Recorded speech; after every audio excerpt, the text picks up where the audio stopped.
또 여러분들과 함께 예배 드리게 된 것을 기쁘게 생각합니다. 우리 존경하는 우리 원로 목사님과 그리고 또 제가 가까이 지내고 있는 김광호 목사님이 심무하시는 성산교회 오게 된 것을 영광으로 생각하고 또 여러분들과 이렇게 예배드리게 된 것을 기쁨으로 생각합니다. 그 전에도 말씀 전할 기회를 주셔서 말씀을 나눴는데 오늘은 본문의 말씀을 중심으로 그 잔치집에서 생긴 일, 우리 잔치집에서 생긴 일 이런 제목 가지고 말씀을 전하고자 합니다. 오늘 운전해서 와야 되기 때문에 좋은 날씨를 기대했는데 비가 오니까 운전이 좀 불편하긴 했습니다만 그러면 너무너무 마음에 기쁨이 있었습니다. 왜 그런가 하면 이 메마른 대지에 하나님이 단비를 허락해 주시니까 너무 가물어서 산불이 잡히질 않는 이런 때에 하나님이 비를 내리시니까 그 산불이 다 전소됐으리라고 생각이 되는데 이 시간도 여러분의 심령 가운데 은혜의 단비가 하나님이 주신 은혜의 단비가 한량없이 임하게 되기를 주의 이름으로 축원합니다. 우리 성산교회 안에 많은 가정이 있고 또 우리 교단 안에 많은 교회들이 있습니다. 그런데 어느 가정이 어느 교회가 이렇게 좋은 가정이고 좋은 교회라고 할 수 있을까? 그 여러 가지로 표현할 수 있겠지만 저는 그 잔치집과 같은 가정 그리고 우리 잔치집과 같은 교회라면 정말 행복하고 아름다운 가정이요 아름다운 교회라고 생각이 됩니다.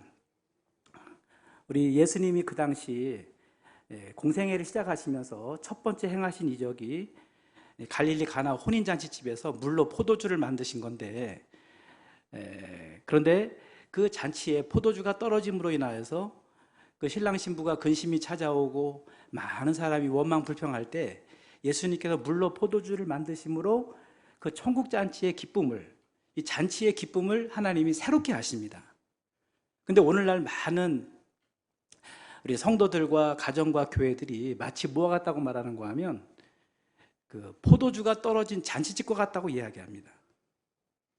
개인의 심령에 기쁨보다는 근심 걱정이 많고 가정들 가운데 기쁘고 좋은 소식보다는 힘들고 어려운 소식이 많고 또 코로나가 시작이 되면서 교회 안에 예전에 그렇게 은혜스럽고 예전에 그렇도록 이렇게 활발하던 교회들이 코로나라고 하는 이유 때문에 침체되고 코로나라는 이유 때문에 모이지를 못하고 이 잔치집과 같은 분위기가 사라져서 마치 가정과 교회들이 포도주가 떨어진 잔치집과 같다고 이야기합니다. 그 시대에 예수님이 오셔서 많은 이적을 행하셨지만 그 중에 첫 번째 행하신 이적이 그 포도주가 떨어진 잔치집에서 포도주를 만들어 주심으로 기쁨과 감사를 회복해 하신 것처럼 이 시대에 다시금 물이 변하여 포도주가 되는 역사가 우리의 심령 가운데 우리의 가정 가운데 교회 안에 있다면 잃어버렸던 기쁨을 다시 회복하게 될 것이고 원망과 불평이 변하여 감사와 기쁨이 되리라고 확신합니다. 그래서 여러분들의 가정이 어떠한지는 저는 전혀 알 수 없습니다.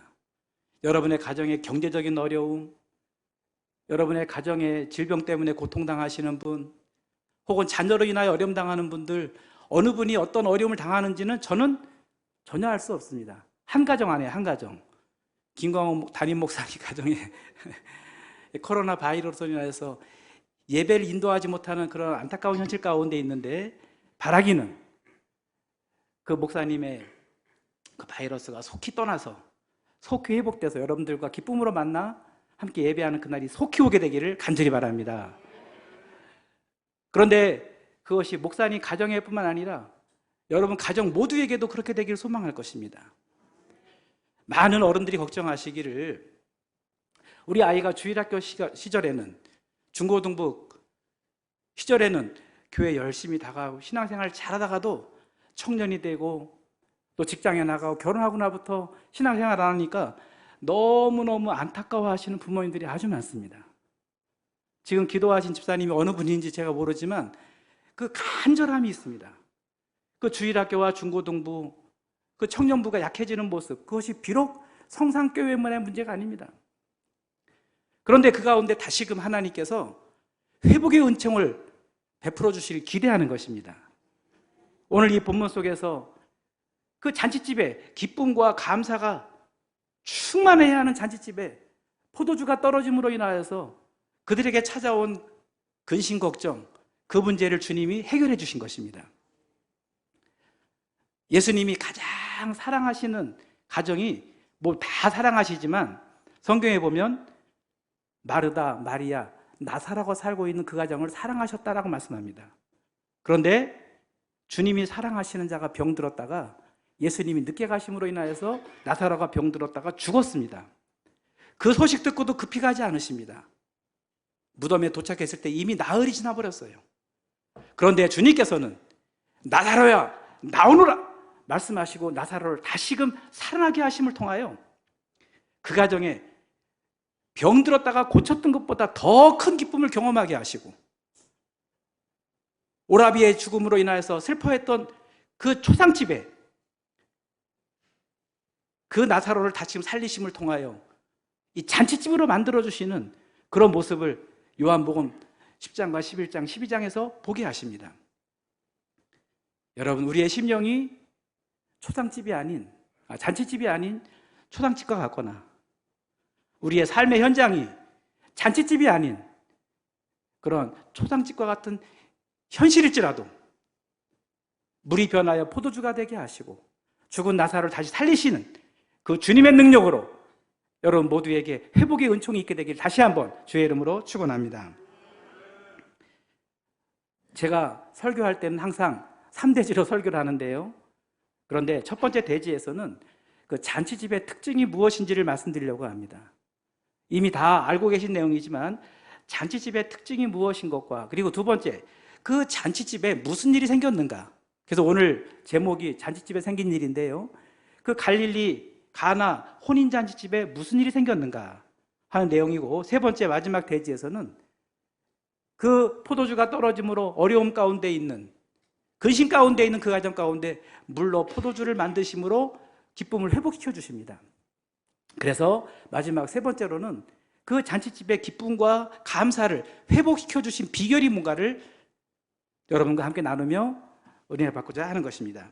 제일 먼저 이 잔치집의 특징, 이걸 말씀드린 이유는 뭔가 하면 이 시간 우리의 심령과 우리의 가정과 오늘날의 교회를 점검해 보고자 합니다. 여러분의 심령이 지금 현재 잔치집과 같은 심령을 소유하고 있는지, 아니면 초상집과 같은 우울한 분위기로 여러분의 심령 가운데 어둠이 있는지 점검해 보시고, 그렇다 할지라도 낙심하지 마시고 회복의 은총회를 간절히 소망하는 가운데 회복의 은총이 2022년 한 해에 이루어지게 되길 간절히 소망합니다. 첫 번째, 잔치집의 특징은 누구나 아시는 것처럼 기쁨과 행복이 가득한 곳이 잔치집입니다. 여러분 속으로만 대답해 보세요. 여러분 마음에 기쁨과 감사와 행복이 있습니까? 예, 성산교회 역시 아멘이 나오네요. 제가 속으로 얘기하라 했는데도 벌써 주체하지 못하게 아멘이 나오시네요. 얼마나 감사한 일인지. 그런데요, 길을 막고 물어본 많은 사람이 기쁨과 감사와 즐거움과 행복보다는 근심과 걱정과 원망과 불평과 두려움이 많은 이런 시대를 살아가고 있습니다. 특별히 코로나가 시작이 되면서 많은 사람들의 생활이 제한되면서 마음 가운데 우울한 마음이 찾아온 사람이 그렇게 많다는 것입니다. 여러분, 혼인잔치날이면 신랑 신부에게는 그날이 일생의 최고의 기쁜 날이에요. 행복한 날 아니겠습니까? 얼마 전에 우리 영남내 단체방에서 좋은 소식을 들었어요.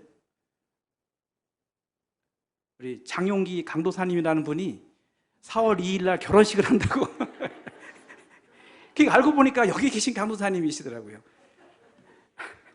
강도사님이 키도 크고 눈도 부리부리해가지고 멋있는데 이번에 결혼하는데 그 잔칫날 제가 기대하고 있습니다.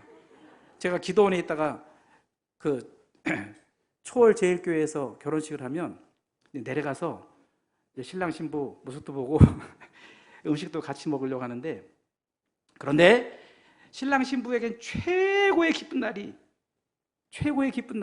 잔치집이 아니겠습니까? 우리의 심령이 혹 이 잔치집과 같은 분위기에서 포도주가 떨어진 잔치처럼 마음에 근심 걱정이 많은지를 점검해 보면 좋겠습니다.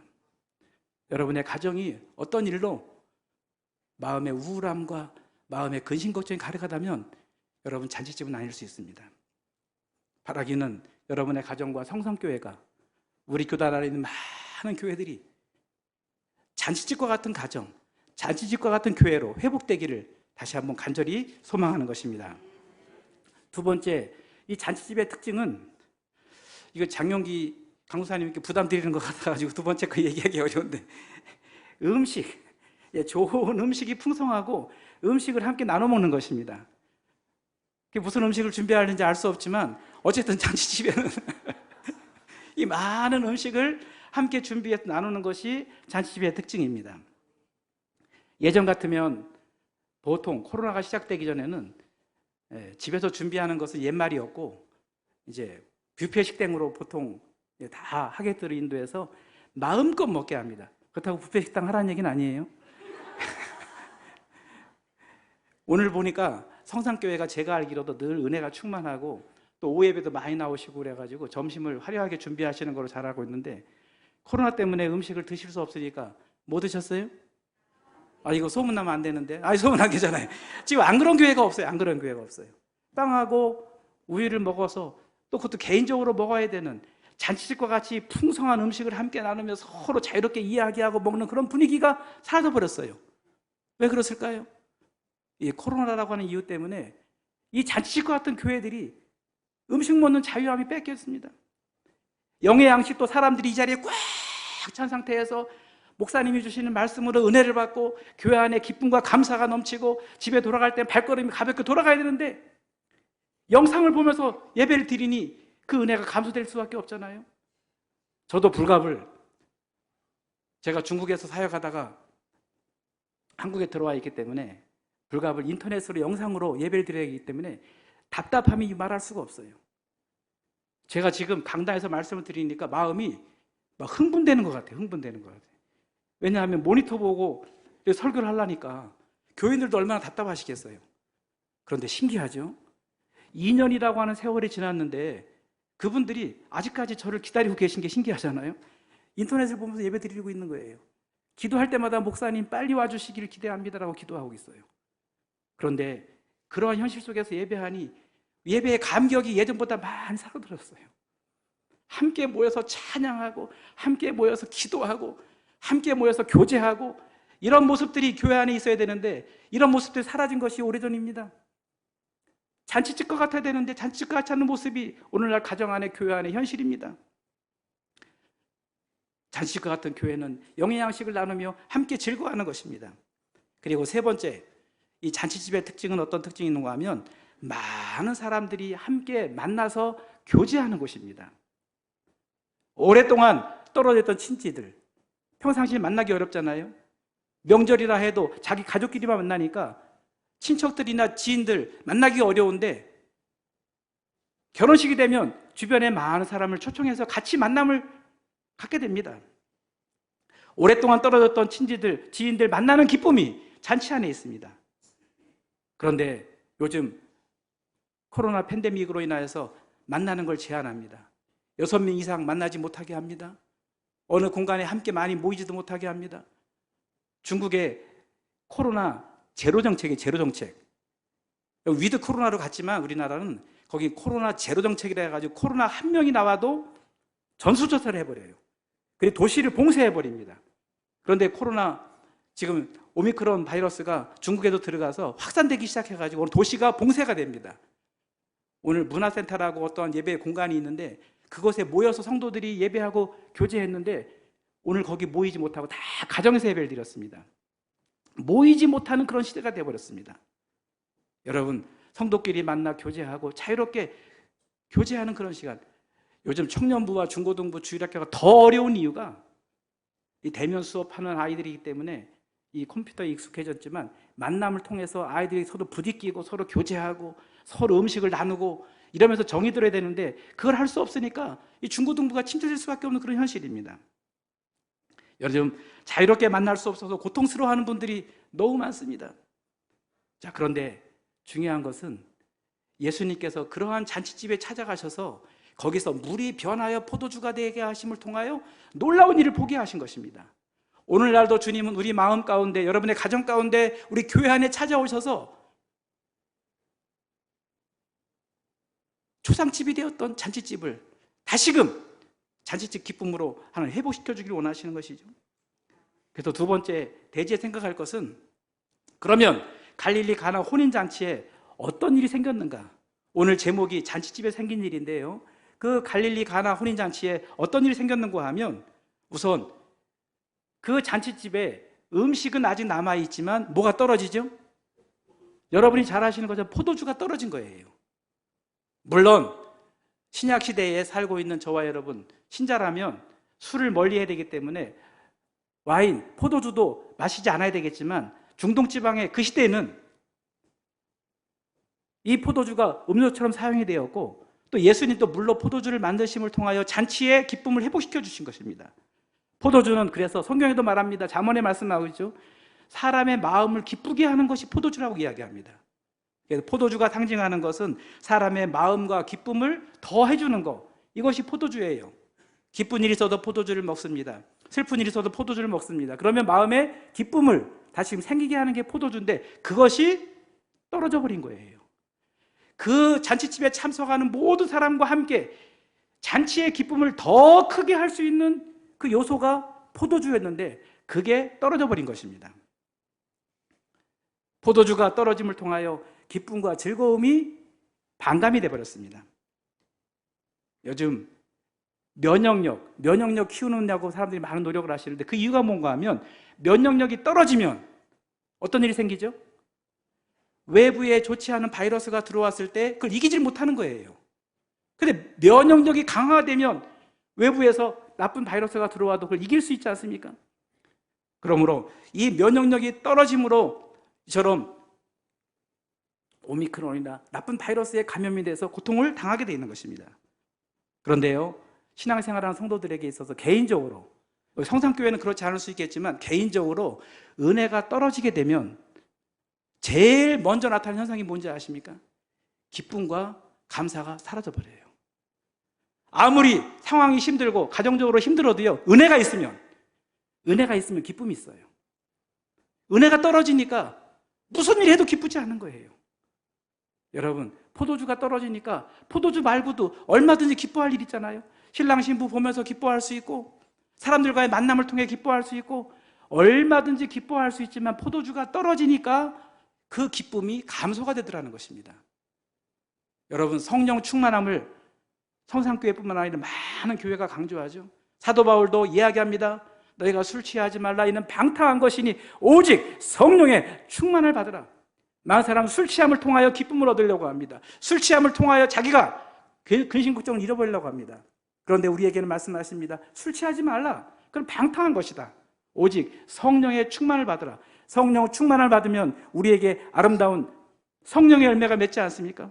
성령의 열매, 첫 번째가 사랑, 두 번째가 희락, 세 번째가, 저는 세 가지를 좋아해서 그까지만 하려고 합니다. 뒤에 다 중요한 게 많지만 여러분, 세 가지만이라도 성령 충만한 가운데 성령의 열매가 여러분 가운데 가득하게 되기를 간절히 소망합니다. 사랑의 마음이 생겨요. 성령 충만하면 하나님을 향한 사랑, 이웃을 향한 사랑, 자기 영혼을 향한 사랑, 사랑의 마음이 커져요. 희락이 뭐죠? 기쁨 아닙니까? 기쁨이 생겨요. 성령 충만하면, 은혜가 충만하면.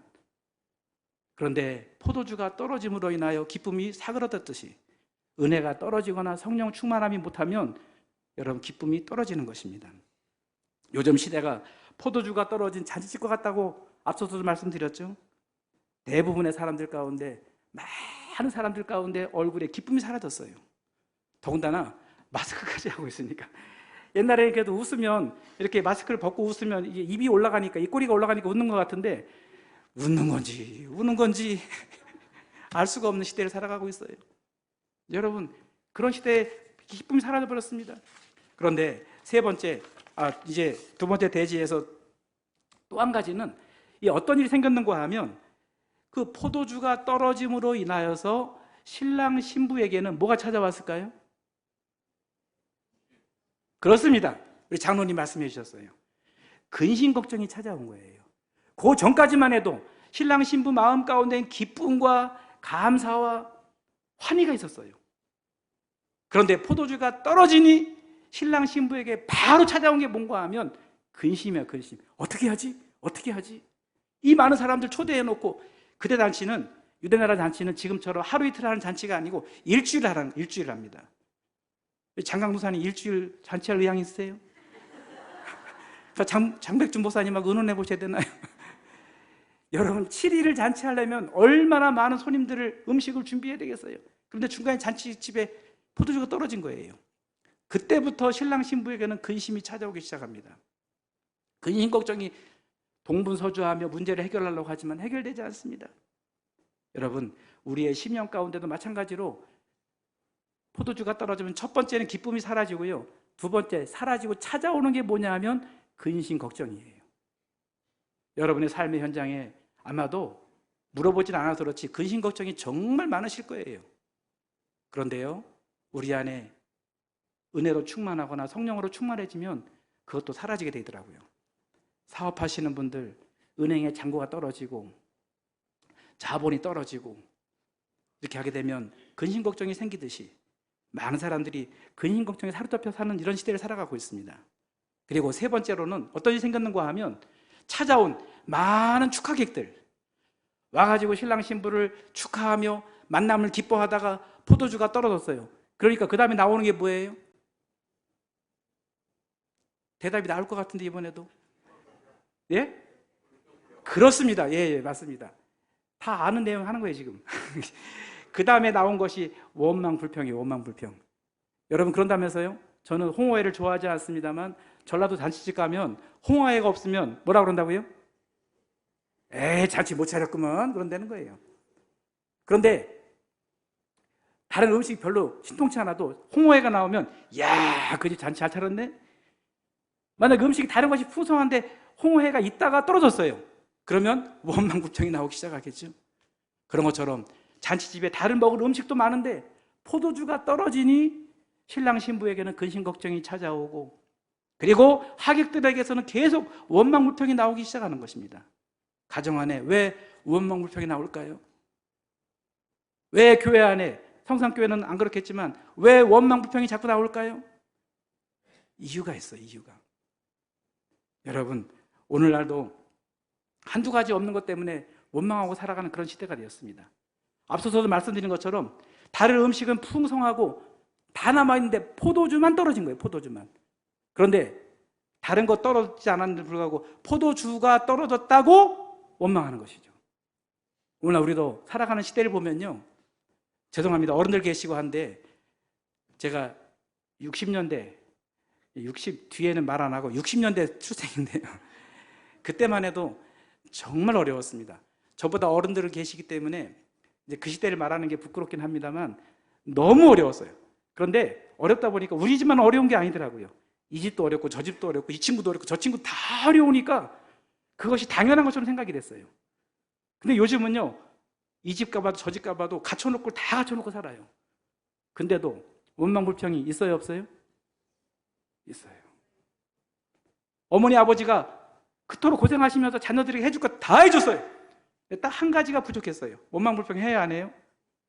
하죠. 그게 오늘날의 현실입니다. 왜 그랬을까요? 우리 안에 포도주가 떨어졌기 때문에 그래요.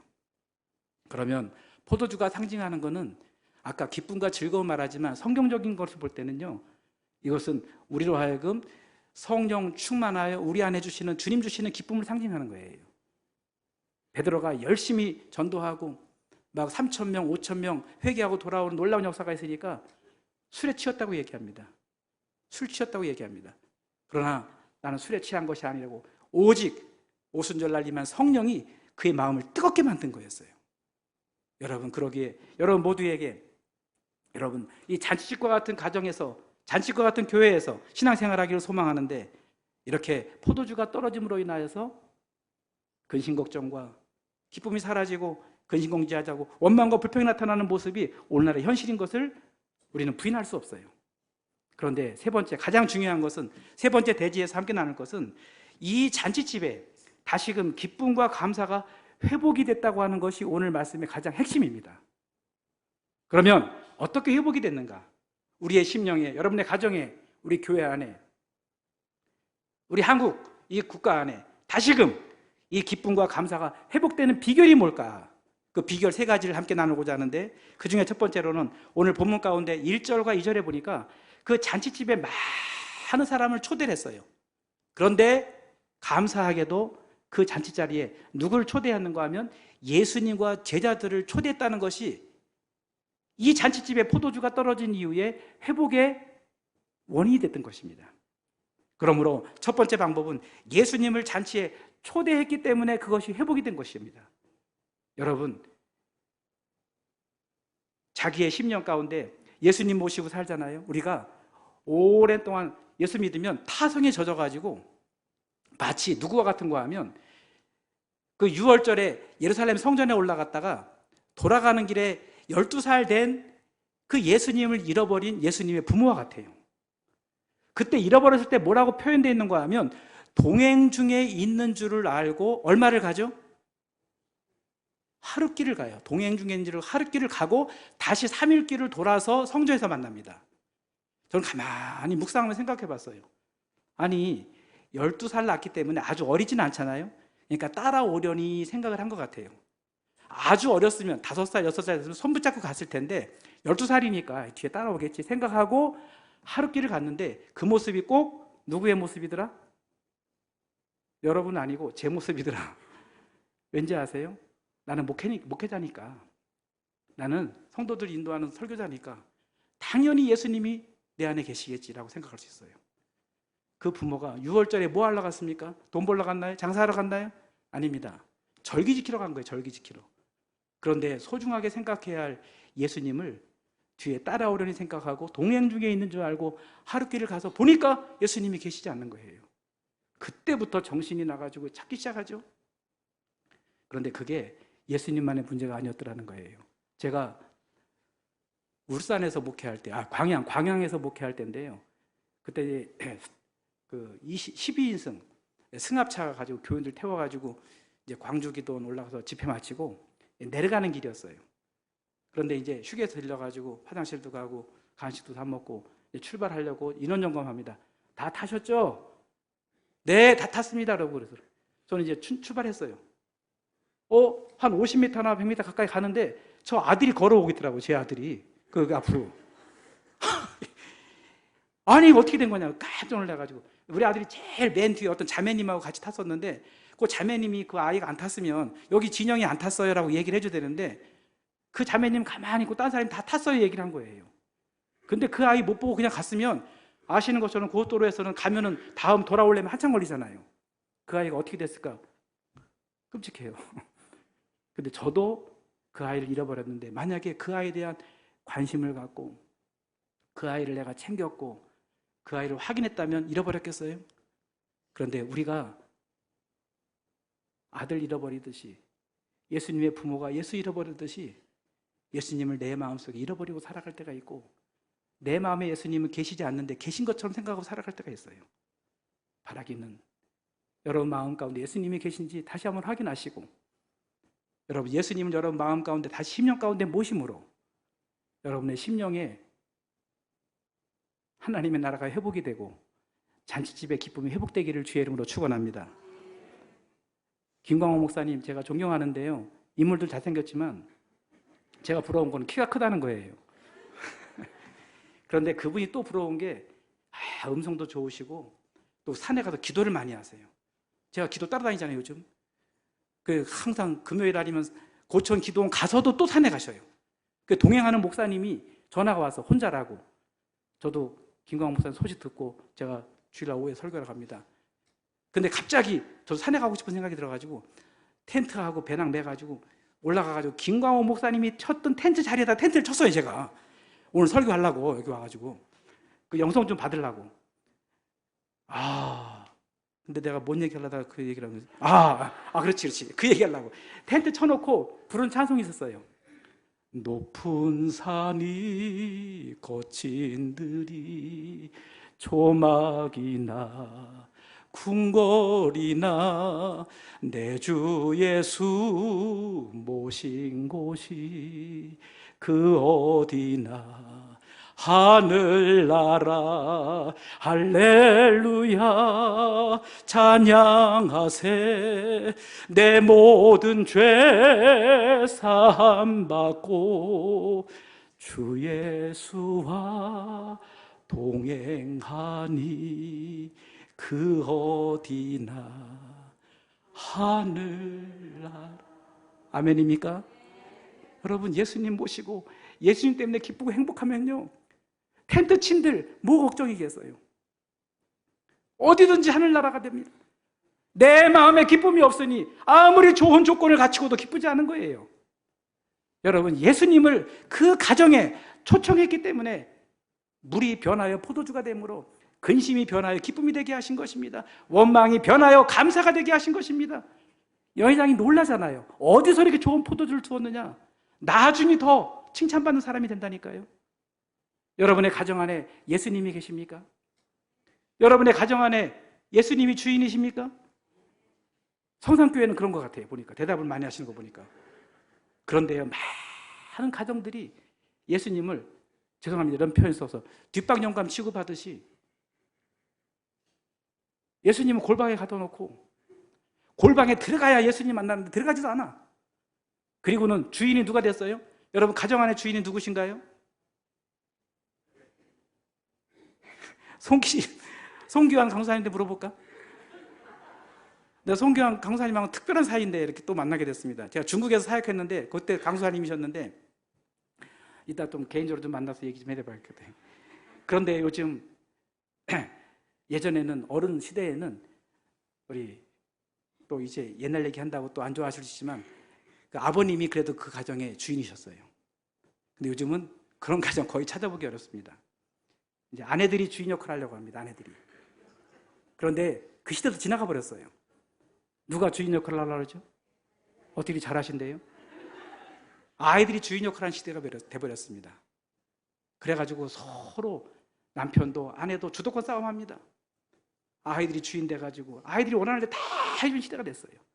그러니 가정 안에 지지고 볶고 싸우고 이것밖에 더 되겠어요?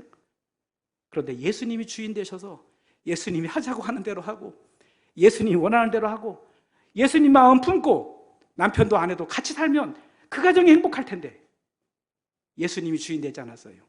예수님이 하라고 하는 대로 했어야 되는데 그렇지 않습니다.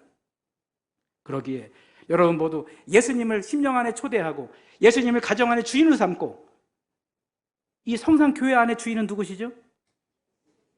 여기 답이 확 나올 줄 알았어 벌써. 분위기 보면 알잖아요. 분위기 보면.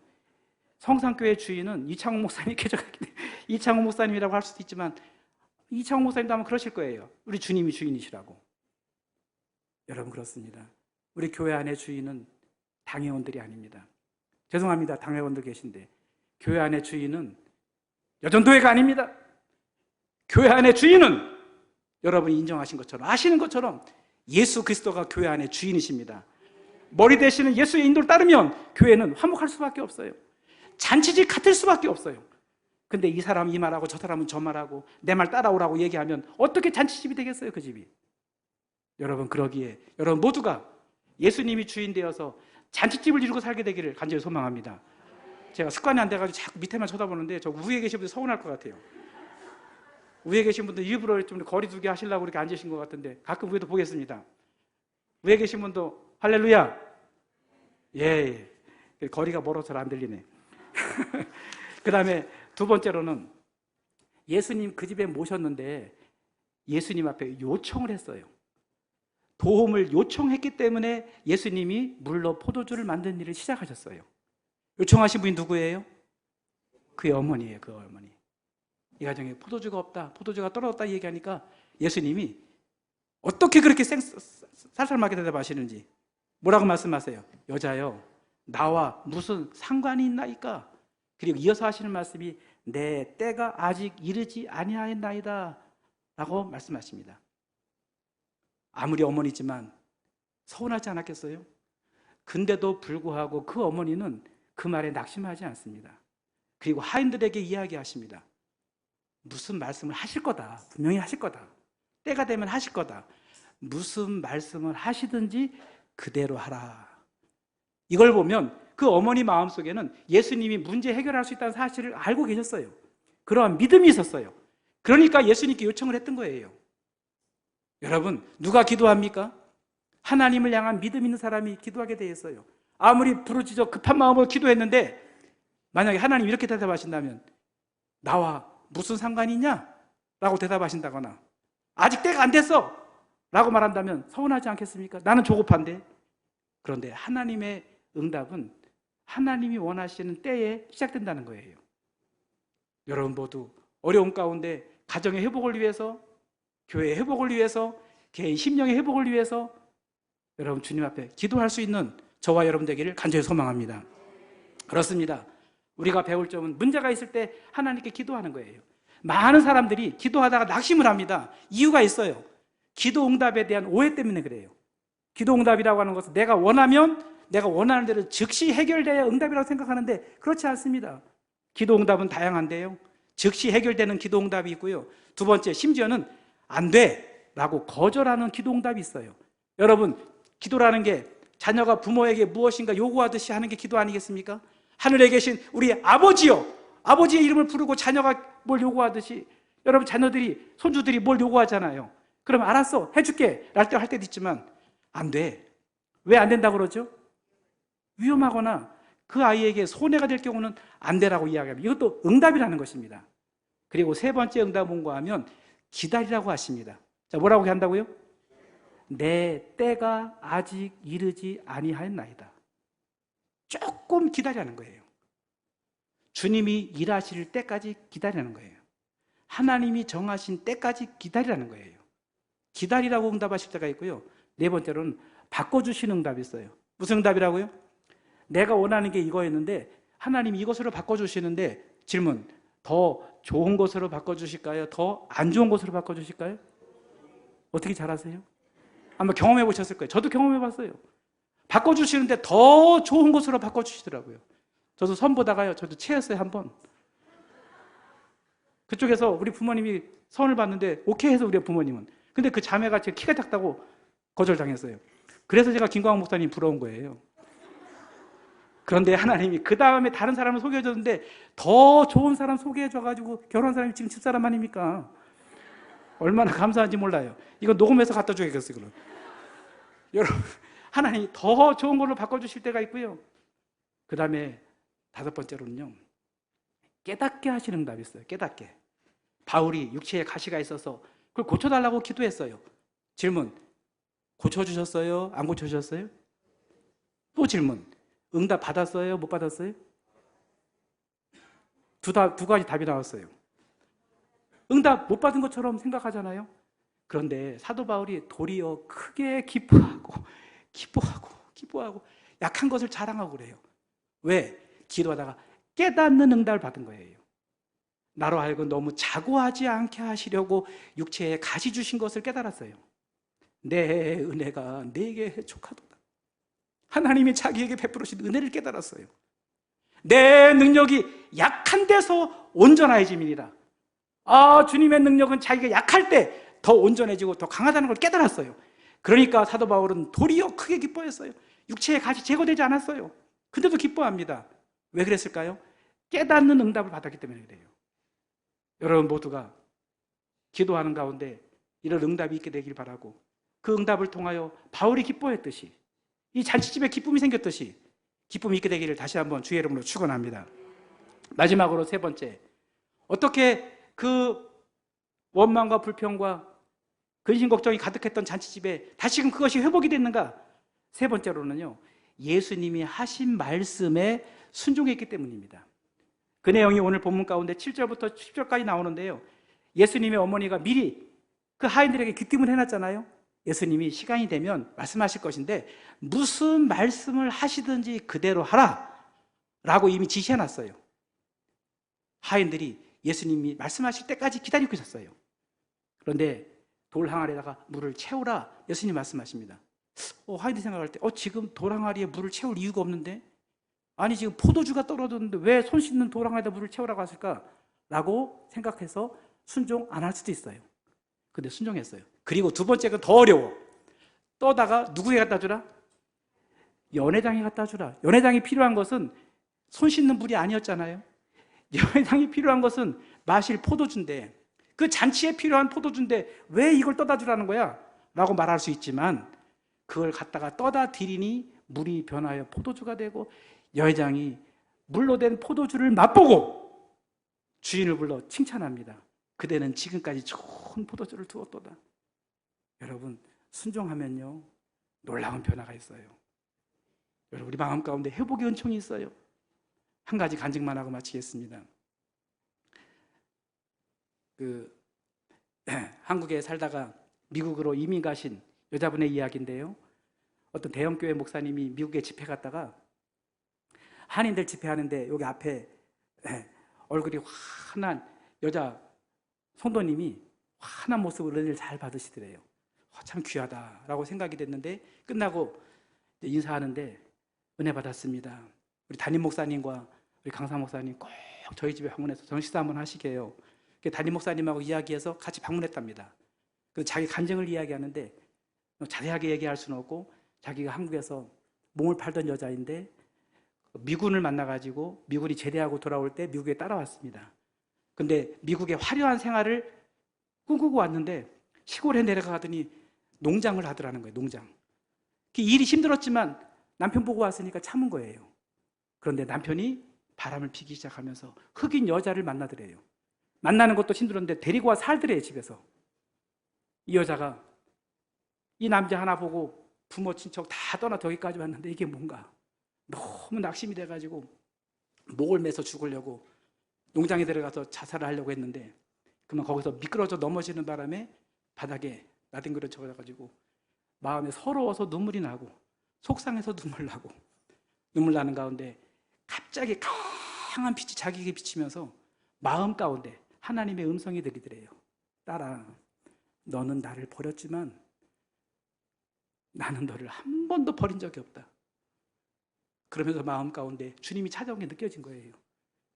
그래서 사실 어릴 적에 자기도 교회를 나갔기 때문에 어릴 적 주일학교 시절에 배웠던 찬송이 생각이 나더래요.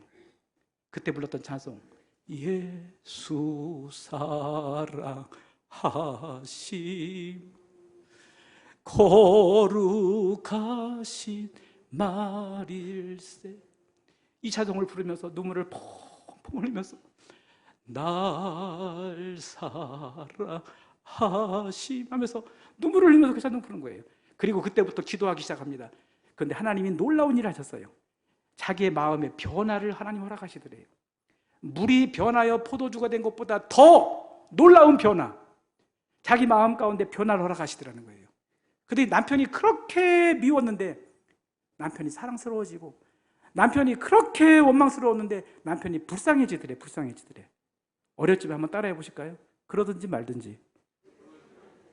남편이 그러든지 말든지 그 생각이 들더래요. 전에는 막 잡아먹으려고 생각을 했는데 그러든지 말든지. 그리고 남편을 환한 모습으로 대해주니까 남편이 얼마 안 가서 무릎을 꿇고 사죄하더라는 거예요. 내가 잘못했다. 나도 어릴 적에 교회를 나갔는데 당신은 하나님이 나에게 보낸 천사다 라고 이야기하더랍니다. 가정이 천국 잔치집이 돼서 잔치집이. 여러분, 기도하면 하나님이 은혜 베풀 줄로 확실히 믿습니다. 예수님의 말씀 순종하면, 여러분 말씀 순종해 보세요. 무슨 말씀을 하시든지 그대로 한번 해보세요. 이해되지 않는 말씀이라도 순종해 보세요. 여러분 순종하면 놀라운 일이 있게 될 줄로 믿습니다. 결론입니다. 오늘 시대가 마치 포도주가 떨어진 잔치과 같은 시대라고 이야기합니다. 그러나 항상 여러분이 주님을 내 마음에, 여러분의 가정 안에, 우리의 삶의 터전에 예수님을 주인으로 모시고 살게 되기 바라고, 그 말씀에 순종함으로 여러분의 심령 가운데, 가정 가운데, 교회 안에 항상 잔치과 같은 가정, 잔치과 같은 심령, 잔치과 같은 교회로 아름답게 계속 이어져 가게 되기를 주의 이름으로 축원합니다. 기도 제목 3가지 불러드릴 텐데 한번 따라해 보실까요? 잔치집과 같은 가정, 잔치집과 같은 교회 되게 하옵소서. 두 번째, 예수님을 항상 모시고 살게 하옵소서. 세 번째, 근심이 변하여 기쁨이 되고,